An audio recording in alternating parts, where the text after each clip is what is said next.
Assalamualaikum. I am Arya Tahir and let's start today's topic of the PEDS that is about traumatic brain injury. Now what is traumatic brain injury? किसी भी trauma की वजह से, false की वजह से या रोड ट्रैफिक एक्सीडेंट की वजह से ब्रेन को जो इंजरी होगी उसको हम ट्रॉमेटिक ब्रेन इंजरी कहेंगे।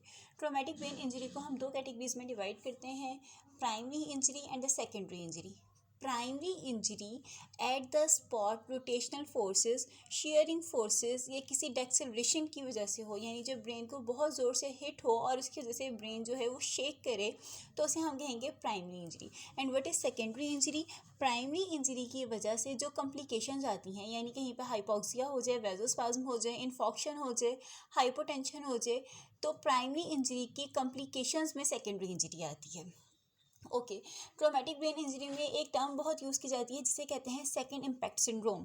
सेकेंड इम्पैक्ट सिंड्रोम क्या होती है कि अगर ब्रेन पे कभी पहले माइनर सा ट्रॉमा हुआ हो, ठीक है, तो वहाँ पे हमें अपेरेंटली कोई सिम्टम्स नज़र नहीं आते लेकिन सेरिबैलम में स्वेलिंग हो जाती है। उसके बाद अगर कभी हल्की सी भी चोट लगे और रिपीटेड कंकशन हो जाए ब्रेन में, तो क्या होता है कि ब्रेन की जो ऑटो रेगुलरिटी होती है वो डिरेंज हो जाती है। इसे सेकेंड इम्पैक्ट सिंड्रोम कहते हैं और इसके जो कंसिक्वेंसेस होते हैं वो बहुत सीवियर होते हैं। अचानक से बंदा जो है उसमें डिसेबिलिटी शो हो जाती है। अब हम बात कर लेते हैं कि अगर किसी बंदे को ट्रॉमेटिक ब्रेन इंजरी हो गई है तो हमने उसकी टेस्टिंग कौन सी करवानी होती है। उसमें 3 तरह के टेस्ट मोस्ट कॉमनली यूज़ किए जाते हैं, CT, MRI और EEG यूज़ की जाती है।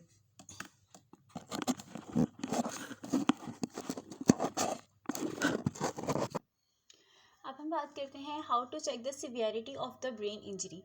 ब्रेन इंजरी की जो सिवियरिटी है उसको हमने 3 कैटेगरीज में डिवाइड किया हुआ है, mild, moderate and severe.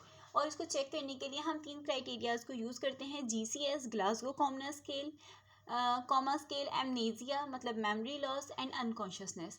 Mild में GCS 13 to 15 होता है, मॉडरेट में 8 to 12 एंड सिवियर में 3 to 8। Amnesia less than 1 hour for mild, 1 to 24 hours for moderate and greater than 24 hours for severe. Unconsciousness अगर 15 मिनट से 30 मिनट्स तक है तो उसे हम माइल्ड में लेंगे। अगर वो 1 to 24 आवर्स है तो उसको हम लेंगे मॉडरेट ब्रेन इंजरी में, और अगर 24 आवर्स से ज़्यादा और 90 डेज तक चली गई है तो फिर उसे हम ले लेंगे सिवियर के अंदर। अब हम बात करते हैं कि ट्रॉमेटिक ब्रेन इंजरी के डेफिसिट क्या क्या होंगे और साथ साथ हम उसका ट्रीटमेंट भी देखते जाएंगे। ठीक है, सबसे पहले हम देखेंगे जो बहुत कॉमन डेफिसिट आ रहे होते हैं उनका। देखिए, इस तरह की जो डिजीज़ेज होती हैं ना, उनको हमने सिम्टोमेटिकली लेके चलना होता है, यानी जिस पेशेंट में जो सिम्टम्स ज़्यादा ज़ाहिर हो रहे हैं हमने उसको उसी ट्रीटमेंट के हिसाब से लेकर चलना होता है। ये कुछ जनरल हैं जो मोस्टली पेशेंट्स में आते ही आते हैं। अगर उसमें बैलेंस लॉस हो गए तो उसके लिए हम सेंसरी ट्रेनिंग करवाएंगे, मोटर ट्रेनिंग करवाएंगे, मेडिकेशंस उसको देंगे, और VBRT है वेजिटेब्यूलर बैलेंस रिहेबिलिटेशन थेरेपी। ओके, अगर पेशेंट में ट्रैमर्स आना स्टार्ट हो गए हैं तो उसके लिए हम उसको मेडिसिन देते हैं। मेडिकेशन में क्या क्या आ जाएगा, जितनी भी एंटी ट्रैमर मेडिसिन है वो सारी की सारी आ जाएंगी। ठीक है, और उसके बाद एक कुछ साइंटिस्ट है एंड्रयू, उन लोगों ने जो है सजेस्ट किया था कि ट्रैमर्स के लिए हम जो सर्जरी कर सकते हैं उसको स्टीरियोटैक्टिक सर्जरी कहते हैं, और ये मोस्टली पीड्स में यूज़फुल साबित होती है। ट्रैमर्स अगर अडल्ट में आए तो उनके लिए मोस्टली जो होते हैं हम हैंड एक्सरसाइजेज वगैरह ही रिकमेंड करते हैं, जिससे उनके हैंड के मसल्स जो हैं थोड़े से स्ट्रेंथ हो जाए, बाकी इनका मेडिकेशन से इलाज चलता है। और उसके बाद इसमें टोन कौन सी आ सकती हैं ट्रॉमेटिक ब्रेन इंजरी में, इसमें 3 टाइप के टोन्स आ सकती हैं, स्पास्टिक, डिस्टोनिक और रिजिड। स्पास्टिक में जो है मसल सख्त हो जाते हैं, ठीक है, मसल्स में हार्ड कॉन्ट्रैक्शन आ जाती हैं। डिस्टोनिक में इंटरमिटेंट कॉन्ट्रैक्शन होती हैं। ये इन दोनों में इंपॉर्टेंट डिफरेंस है। अच्छा, अगर अब टोन जो है वो ज़्यादा हो गई है तो उसके लिए हम क्या क्या ट्रीटमेंट यूज़ करते हैं, रेंज ऑफ मोशन करवाते हैं, पैसिव भी और एक्टिव जहाँ तक कर सकते हैं वो भी करवाएंगे, कास्टिंग, स्प्लिंटिंग, और जो उसको मेडिकेशन देते हैं उसमें clonidine, tizanidine, baclofen, benzodiazepine. Okay, respiratory complications आ रही हैं तो उसके लिए हमने उसको वेंटिलेटरी सपोर्ट देनी होती है, या फिर कोई वेंटिलेटर से पहले हम उसको कोई मैकेनिकल सपोर्ट दे के देख लेंगे। लेकिन अगर पेशेंट नहीं कॉप कर पाएगा तो उसे हमने फिर वेंटिलेटर पे शिफ्ट करना होता है। बोवल एंड ब्लैडर के लिए हम देखेंगे, अगर पेशेंट जो है वो कॉन्स्टिपेशन के साथ आ रहा है या फिर लूज मोशन के साथ आ रहा है, उसी हिसाब से हमने उसको लेग्जेटिव, कॉन्स्टिपेटिंग ड्रग्स और नारकोटिक्स वगैरह सजेस्ट करनी होती हैं। ये थी उसके सारे अब तक मोटर डेफिसिट। अब हम बात कर लेते हैं कि उसमें सेंसरी डेफिसिट क्या क्या होंगे।